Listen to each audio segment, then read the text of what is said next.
Hi. I went to visit my friend yesterday. I call her my great buddy because she's been my rock the last few years, and without her, she's been my support.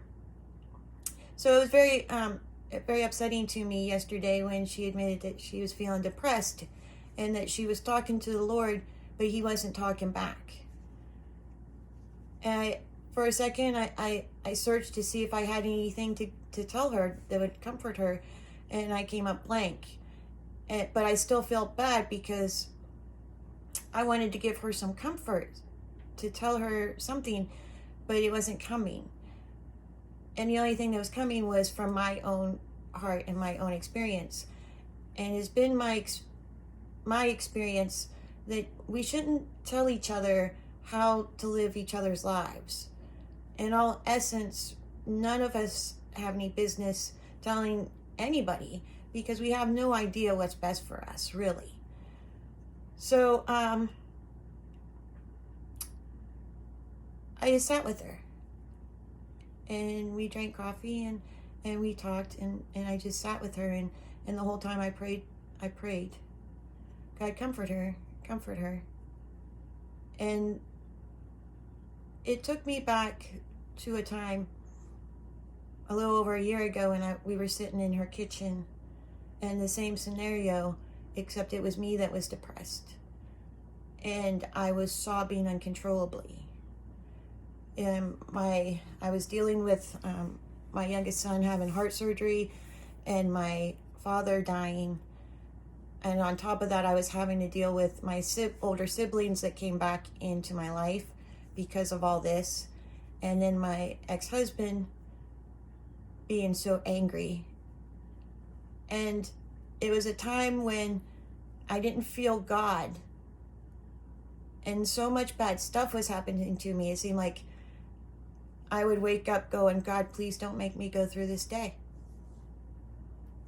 God, why are you punishing me? God, why is this so bad? God, why do so many people hate me? And He wasn't talking back. It's a crazy feeling when you become so in tune to your relationship with God that it's just back and forth, and you can feel Him, and you know He's there, and you know He's got a hold of you. But there are many, many times, and it seems like, especially when you're going down, when you're begging God, where are you? It seems like that's when you don't hear Him. It seems like that's when He's the most distant. And I've been reading up on that, and I've been pondering that and questioning that since last year, since I was in that time. And I've gotten a few answers as to why you don't hear God. And the one is something about a teacher. When a teacher is silent during a test. But I think it's mostly because that's when you really reach for God. Do you reach for God, or you go, fine. You don't want to talk back to me. All this bad stuff's happening to me. I'll just rot. I'll just give up and what? Fine. Or do you go, God, please. God, please. It's funny because I say that a lot. I was driving the other day through town, excuse me, and I'm watching, up ahead, and there was two trucks, a big truck and a car, and they both decided they wanted the same lane that was heading towards me. And instead of looking up to see what was coming at them, they were just looking at each other, fighting, honking their horns. I'm going to get there.